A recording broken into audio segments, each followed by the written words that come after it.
Pemirsa, virus Nipah tengah mewabah kembali di negara bagian Kerala, India dalam beberapa waktu terakhir dan sudah menewaskan 2 orang. Menurut WHO, Indonesia termasuk negara yang beresiko terinfeksi virus Nipah. Adapun virus Nipah dinilai bisa menjadi 1 dari 3 penyebab pandemi berikutnya.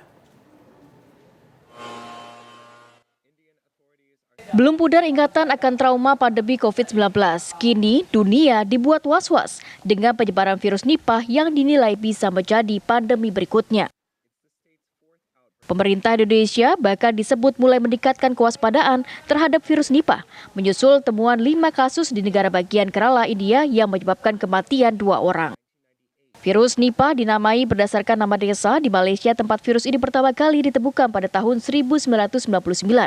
Wabah pertama menewaskan lebih dari 100 orang dan mendorong pemusnahan 1 juta ekor babi sebagai upaya untuk membasmi virus tersebut.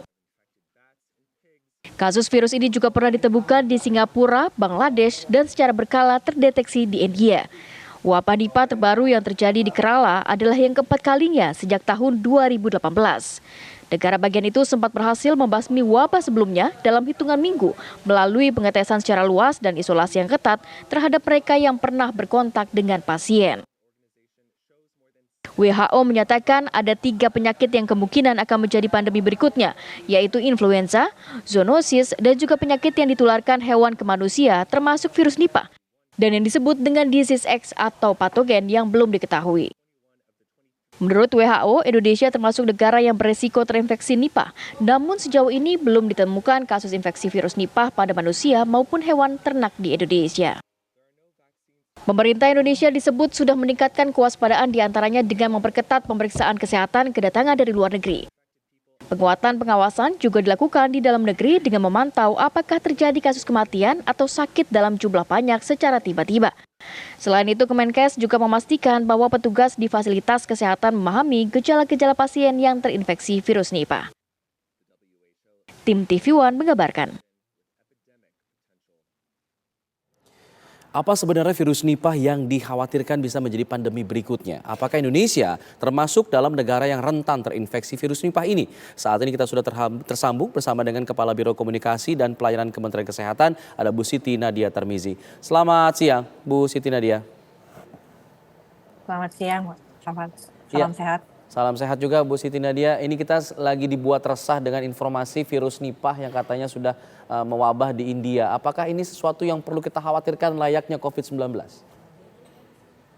Ya, kalau levelnya sampai dengan COVID-19 ya ini kita tidak perlu khawatir sampai ke sana. Tapi perlu tetap menjadi perhatian kita dan kewaspadaan kita karena memang ini adalah suatu penyakit yang menular dan bisa menimbulkan kejadian luar biasa ya atau wabah yang mungkin tidak akan meluas secara seperti pandemi COVID-19, tapi tetap akan bisa menimbulkan kematian.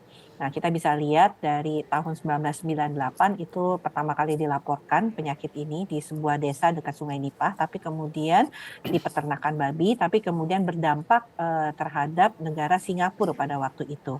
Nah, setelah itu kita tidak mendengar lagi ada kejadian peningkatan ini, baru di tahun 2023 di Bangladesh dan di India dilaporkan kembali adanya penyakit ini. Yang menjadi perhatian kita adalah karena memang bisa menyebar.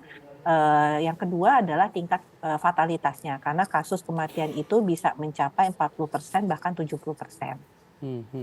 Bisa diinformasikan Bu mengenai gejala-gejalanya tuh kayak apa? Apakah mirip-mirip juga dengan COVID atau memang ada sesuatu yang berbeda? Kalau kita lihat di layar nih ada sejumlah gejala, mungkin bisa dikonfirmasi oleh Ibu. Ya, jadi pertama kita harus ketahui ya bahwa penularan daripada penyakit virus Nipah ini adalah kontak langsung dengan cairan orang yang sakit atau menderita virus Nipah. Ini yang pertama. Yang kedua adalah misalnya kita memakan daging mentah langsung dari hewan yang terinfeksi virus Nipah ini.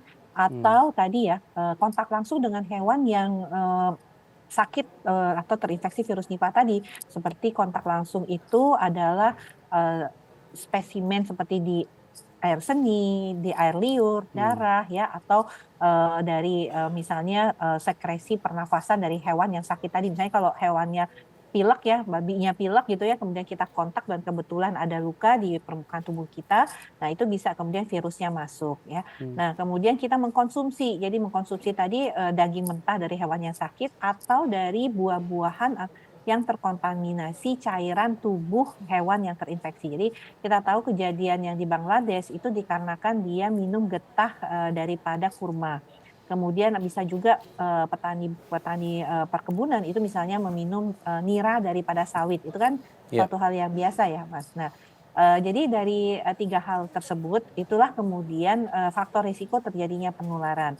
Nah, mengapa kemudian fatalitasnya tinggi? Tadi kalau kita lihat tadi gejala-gejalanya itu tidak khas, Mas. Jadi kalau kita lihat orang yang sudah kontak 4 sampai 14 hari tadi dengan faktor risiko yang saya sebutkan, Ya. kemudian dia bisa saja mengalami gejala-gejala mulai dari demam, sakit kepala, nyeri otot, muntah, kemudian sakit tenggorokan, jadi bisa muncul gejala-gejala ISPA, yang kemudian nanti akan secara cepat terjadi pusing, kemudian bahkan penurunan kesadaran dan infeksi otak. Nah, bahaya daripada virus Nipah, ya ini bisa menyerang seluruh organ tubuh kita, jadi bisa saluran pernafasan, kemudian menyerang saraf, bahkan menyerang otak. Nah, karena gejalanya yang tidak khas ini, yang sebelumnya mungkin dianggap biasa ya, bahwa misalnya minum getah nira, sawit, kemudian atau 10 hari kemudian baru sakit, akhirnya membuat tidak segera masyarakat mendatangi fasilitas pelayanan kesehatan. Sehingga memang karena obatnya belum ada,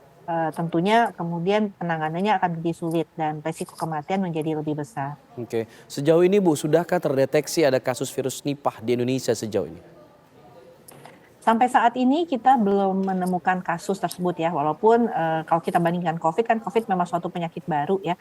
Kalau Nipah ini kan penyakit yang sudah 1998 sehingga tentunya kita sudah tahu bagaimana mendeteksinya. Hanya bahwa memang obatnya belum diketahui sehingga perlu kita edukasi masyarakat ya, terutama petani, perkebunan, kemudian peternak ya, terutama peternak babi, domba, kambing itu kalau ada kejadian tiba-tiba virusnya, tiba-tiba ternaknya mati mendadak karena kemungkinan virus Nipah itu segera melaporkan. Jadi menjaga kebersihan kandang itu harus tetap dilakukan, pakai APD, cuci tangan itu harus dilakukan peternak maupun petani perkebunan buah. Jadi tidak hanya terbatas pada kelelawar dan juga babi saja Bu ya? Hewan ternak lainnya seperti kambing, sapi, ayam misalnya itu juga berpotensi untuk terkena virus Nipah?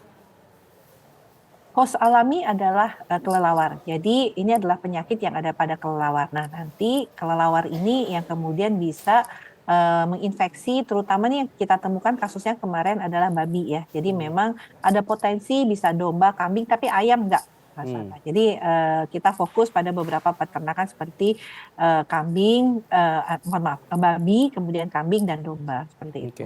Lalu kemudian langkah dari Kementerian Kesehatan Bu untuk mengantisipasi masuknya virus Nipah ini ke Indonesia, tentunya harus ada langkah yang antisipatif begitu ke depannya. Ya tentunya kita meningkatkan kewaspadaan ya. Yang pertama adalah kewaspadaan ini di pintu-pintu masuk negara, baik di pelabuhan, kemudian di perbatasan darat kita dan juga di bandara. Jadi kita mengedukasi terutama pelaku perjalanan luar negeri yang datang atau yang pulang dari daerah-daerah yang melaporkan adanya kejadian luar biasa tadi. Nah ini kita lakukan. Nah yang kedua adalah kita mengingatkan juga ya fasilitas pelayanan kesehatan kita untuk segera kalau misalnya ada orang dengan tanda-tanda dan menanyakan riwayat, apalagi kalau dia petani atau peternak ya, yang sakit tersebut untuk mengingat bahwa ada peningkatan kasus terhadap penyakit Nipah ini ya, sehingga nanti penanganannya bisa cepat dan bisa melakukan rujukan dengan cepat. Yang ketiga adalah edukasi ya, baik kepada petani, peternak bersama Kementerian KLHK dan Kementerian Pertanian, meningkatkan surveillance juga di hewan ya, hewan liar dan juga di hewan peliharaan, dan juga tadi memastikan bahwa masyarakat juga paham tentang bagaimana menjaga supaya tadi ya misalnya nggak makan daging mentah, nggak minum minuman dari buah ataupun yang terkontaminasi oleh kemungkinan hewan yang bisa atau kelelawar tadi ya, buah yang bisa kemudian menyebabkan penyakit virus Nipah ini. Baik, terima kasih Bu Siti Nadia Tarmizi atas informasinya di Kabar Siang pada hari ini. Selamat siang Bu, Assalamualaikum.